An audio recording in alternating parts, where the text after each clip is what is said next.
Shalom, kita bersyukur kepada Tuhan. Kita berjumpa lagi dalam perkuliahan di hari ini.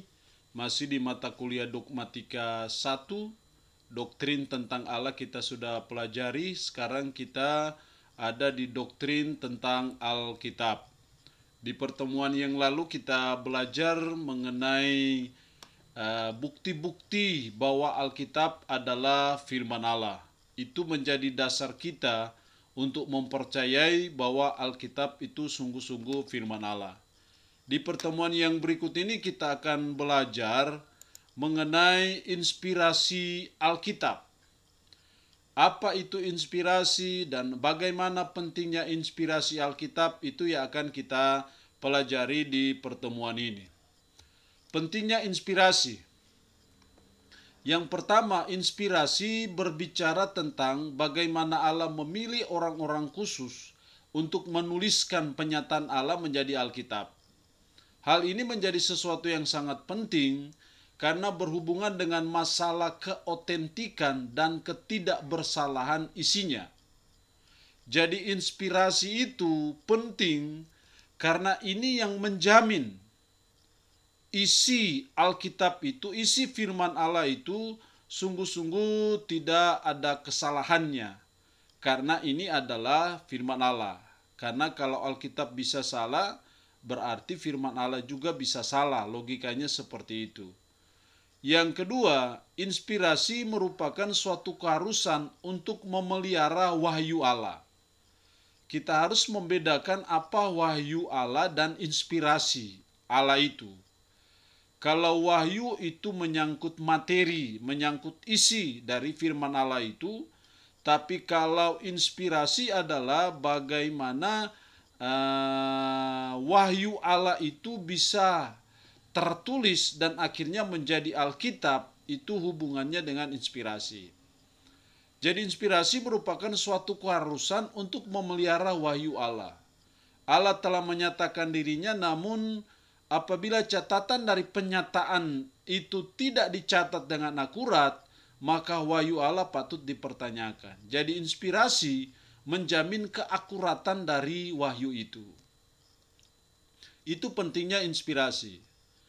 Apa yang dimaksud dengan inspirasi? Inspirasi dari kata inspiration dapat didefinisikan sebagai pimpinan Roh Kudus kepada para penulis, sehingga meskipun penulisan dilakukan sesuai dengan gaya dan kepribadian mereka, hasilnya adalah firman Allah yang tertulis, yang berotoritas, patut dipercaya, dan bebas dari salah dalam autograf yang asli. Jadi inspirasi menyangkut pengawasan Roh Kudus, menyangkut pimpinan, pertolongan Roh Kudus kepada para penulis-penulis Alkitab. Walaupun dengan gaya yang berbeda, kepribadian yang berbeda, karena Roh Kudus tidak mematikan pribadi si penulis, tetapi Roh Kudus itu mengawasi dan mengontrol, sehingga apa yang mereka tulis adalah apa yang dikatakan atau diberikan oleh Roh Kudus kepada mereka. Itulah yang menggaransi dan menjamin bahwa Alkitab yang tertulis adalah sungguh-sungguh firman Allah yang patut dipercaya. Hanya yang harus diperhatikan adalah bebas dari salah dalam autograf yang asli. Jadi yang harus ditekankan bahwa Alkitab adalah firman Allah tanpa kesalahan itu dalam teks aslinya, bukan pada teks terjemahan. Yang namanya terjemahan, seahli-ahlinya seorang penterjemah, pasti ada kelemahan atau keterbatasan, ada kekurangan dalam hal menerjemahkannya.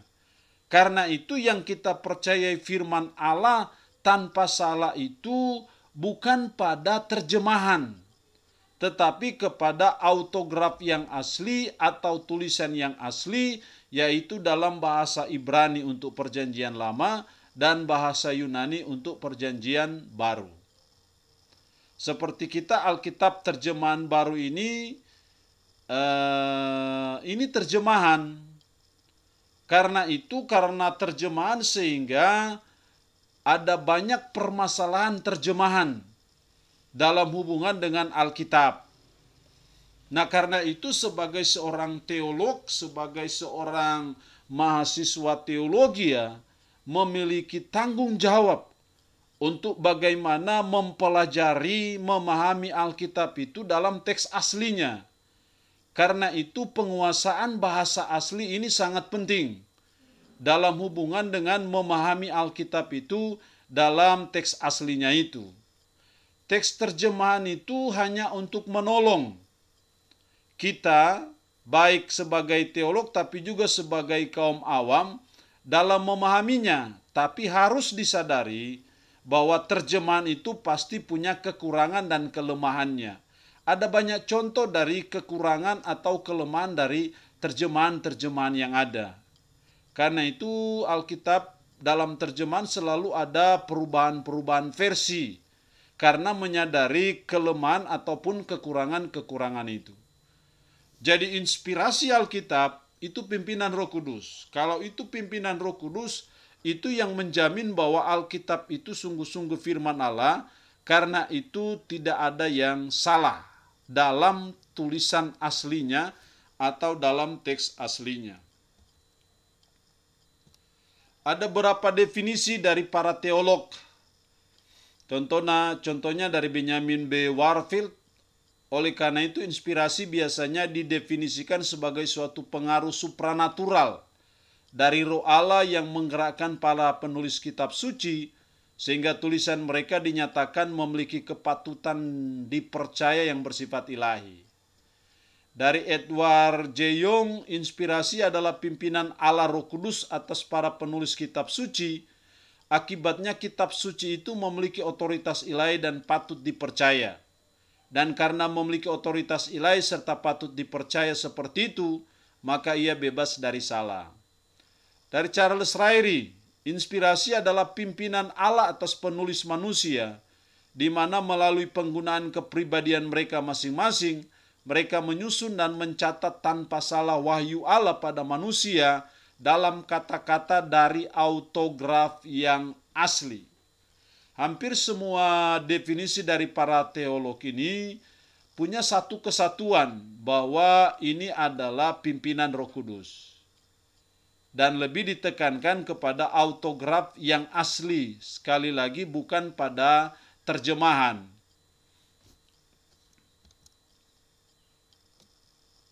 Kesimpulan dari definisi inspirasi. Ada beberapa unsur penting pada definisi yang tepat dari inspirasi Alkitab. Yang pertama, unsur ilahi. Allah Roh Kudus memimpin para penulis untuk menjamin keakuratan dari tulisan itu. Kalau Allah Roh Kudus yang memimpin, yang menguasai hati pikiran para penulis, pastilah mereka akan menulis apa yang menjadi kemauan dari Roh Kudus, dan itu pasti dijamin keakuratannya, dijamin ketidakbersalahannya. Makanya nanti dalam sifat-sifat Alkitab kita dapati apa yang namanya ineransi. Ineransi Alkitab atau ketidaksalahan Alkitab, karena itu firman Allah yang dipimpin ataupun ditulis oleh orang-orang khusus yang ada dalam pimpinan Roh Kudus. Jadi unsur ilahi ini sangat penting. Yang kedua, dari inspirasi ini ada juga unsur manusia. Para penulis manusia menulis sesuai dengan cara dan kepribadian mereka masing-masing. Unsur manusia itu lebih menunjuk kepada kepribadian dari para penulis. Bukan intervensi manusia, tapi unsur manusia ini lebih menunjuk bahwa ketika Roh Kudus memimpin para penulis, Roh Kudus tidak mematikan kepribadian mereka. Karena itu kalau kita membaca Alkitab, maka kita akan menemukan tulisan-tulisan dengan gaya bahasa yang berbeda-beda. Daud karena dia seorang penyair, ya tulisannya lebih banyak kepada syair-syairnya. Kepribadian seperti itu yang dipertahankan, unsur manusianya di situ. Sekali lagi, unsur manusia tidak berarti bahwa ada intervensi manusia. Karena sehebat manusia, sepinter-pinternya dia pun pasti masih bisa buat suatu kesalahan. Jadi unsur manusia hanya lebih kepada gaya bahasa penulisan dari Alkitab yang berbeda-beda. Kalau tidak ada unsur manusia dari sisi kepribadian, saya pikir tulisan Alkitab itu dalam gaya bahasa yang sama. Itu maksud unsur manusia. Yang ketiga, hasil dari penulisan ilahi dan manusia ini adalah catatan dari kebenaran Allah yang tanpa salah. Perpaduan manusiawi dan ilahi, dan lebih dominan pada ilahinya, manusia hanya dari sisi kepribadian saja, maka inilah yang menjamin bahwa Alkitab adalah sungguh-sungguh firman Allah yang tanpa salah dalam teks aslinya. Yang keempat, inspirasi meliputi seleksi kata-kata oleh para penulis. Jadi inspirasi bukan hanya menyangkut ide ataupun gagasan, tapi inspirasi itu menyangkut seleksi kata-kata oleh para penulis. Setiap kata, setiap kalimat itu penting. Bukan hanya pada gagasan saja, tapi juga kata-kata dari para penulis itu juga diinspirasikan oleh Roh Kudus. Kita belajar dari kata Yesus, tidak ada satu titik iota pun dari kalimat itu menunjukkan bahwa inspirasi Alkitab itu menunjuk kata-kata secara verbal, tapi juga secara plenary atau secara keseluruhan. Yang kelima, inspirasi berhubungan dengan manuskrip yang asli. Sama seperti tadi di definisi tadi, kembali kepada autograf yang asli. Itu yang inspirasi. Atau itulah firman Allah yang tanpa salah. Dalam teks asli, itu pasti dalam bahasa Ibrani dan bahasa Yunani. Itu pelajaran kita di sekitar inspirasi dari sisi definisi. Ada beberapa pandangan yang salah dari inspirasi. Ada inspirasi natural. Pandangan ini mengajarkan bahwa tidak ada yang supranatural dalam inspirasi Alkitab. Para penulis kitab suci hanya sekedar manusia yang memiliki kemampuan yang luar biasa. Kalau inspirasi natural tanpa ada yang supranatural dari pimpinan Roh Kudus, sejenius apapun manusia, dia bisa buat suatu kesalahan. Jadi kita tidak setuju inspirasi natural. Yang kedua, iluminasi spiritual. Pandangan iluminasi ini berpendapat bahwa sebagian orang Kristen dapat memiliki pandangan spiritual yang walaupun serupa dengan orang Kristen lain, namun derajatnya lebih besar. Dalam pandangan ini, orang Kristen mana saja yang penuh pengabdian dengan iluminasi dari Roh Kudus dapat menjadi penulis kitab suci yang diinspirasikan. Pengikut dari pandangan ini berpendapat bahwa bukan tulisannya yang diinspirasikan, melainkan para penulisnya yang diinspirasikan. Kita juga tidak setuju pandangan iluminasi spiritual ini. Bagaimanapun spiritualitas seseorang, setinggi apapun juga dia masih bisa buat suatu kesalahan. Tapi kalau Roh Kudus yang bekerja dalam diri seseorang secara supranatural itu dijamin tanpa ada suatu kesalahan. Yang ketiga, pandangan yang salah dari inspirasi parsial atau dinamik. Teori inspirasi parsial mengajarkan bahwa bagian-bagian Alkitab yang berhubungan dengan hal-hal iman dan praktis yang diinspirasikan. Sedangkan hal-hal yang berhubungan dengan sejarah, ilmu pengetahuan, kronologi, atau hal yang lain yang bukan berkaitan dengan hal-hal iman, itu bisa salah. Sejarah itu sangat penting. Bahkan silsilah Yesus pun itu penting. Jadi bukan hanya hal-hal yang bersifat iman atau hal-hal yang praktis yang diinspirasikan. Semua, baik hal iman, baik hal praktis, baik hal sejarah, baik hal-hal yang bersifat tradisi, itu penting antara satu dengan yang lain, sehingga kita tidak setuju inspirasi parsial atau dinamik ini. Bukan hanya sebagian, tapi keseluruhan. Baik secara verbal maupun juga secara keseluruhan. Yang berikut pandangan yang salah dari inspirasi, yang keempat adalah inspirasi konseptual.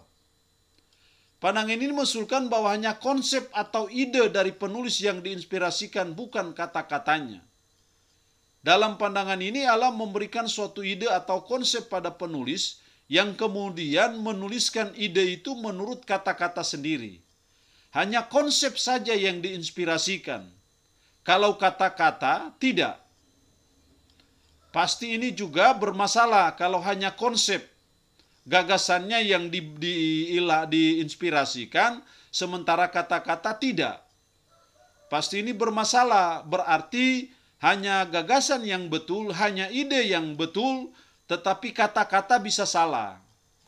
Tidak bisa diterima inspirasi konseptual ini. Karena apa? Kalau hanya gagasan, kata-kata bisa salah. Untuk apa kita mempelajari kata per kata dari firman Allah itu? Karena kata-kata itu bisa salah kalau mengikuti inspirasi konseptual. Jadi kita tidak setuju pandangan inspirasi konseptual. Yang kelima, pandangan yang salah dari inspirasi. Yang kelima, didikte oleh Allah. Pandangan dikte menyatakan bahwa Allah mendikte kata-kata kitab suci dan manusia menuliskannya dengan cara yang pasif, yaitu hanya sekedar sebagai sekretaris yang menulis kata-kata yang diperintahkan untuk ditulis.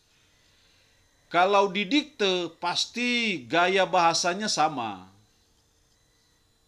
Jadi kita juga tidak setuju pandangan yang salah dari inspirasi soal didikte oleh Allah. Karena kalau kita melihat gaya bahasa penulisan dalam Alkitab itu berbeda-beda. Karena sebut saja Petrus dengan latar belakangnya sebagai seorang nelayan, ya pasti berbeda dalam hal tulisannya. Berbeda dengan Lukas sebagai seorang tabib, berbeda juga dengan Paulus sebagai seorang doktor teologi, ya pasti beda. Beda juga dengan Daud sebagai seorang penyair. Jadi didikte oleh Allah kita juga tidak setuju. Yang berikut pandangan neo-ortodoksi. Pandangan neo-ortodoksi menekankan bahwa Alkitab tidak dapat disamakan dengan firman Allah karena Allah tidak berbicara sekedar dalam proposisi. Allah tidak menyatakan sekedar fakta-fakta tentang dirinya. Ia menyatakan dirinya. Alkitab bukan substansi dari firman Allah, tetapi kesaksian tentang firman Allah. Alkitab menjadi firman Allah pada waktu pembaca berjumpa dengan Kristus dalam pengalamannya sendiri secara subjektif. Jadi pandangan neo-ortodoksi menganggap bahwa Alkitab ini bukan firman Allah. Tapi ketika firman Allah dikhotbahkan, diajarkan, dan itu menjadi berkat, baru dia menjadi firman Allah. Ini juga kita tidak setuju pandangan ini. Alkitab bukan menjadi firman Allah. Alkitab adalah firman Allah. Ini pandangan neo-ortodoks. Yang berikut pandangan yang kita terima tentang inspirasi, yaitu inspirasi secara verbal dan plenary. Ini yang saya setujui.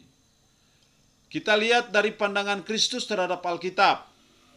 Dalam menentukan natur dari inspirasi Alkitabiah, tidak ada yang lebih signifikan daripada menentukan pandangan yang dipegang Kristus berkaitan dengan kitab suci. Tentu saja tidak ada seorang pun yang boleh memegang pandangan yang lebih rendah tentang kitab suci daripada yang dipegang oleh Kristus.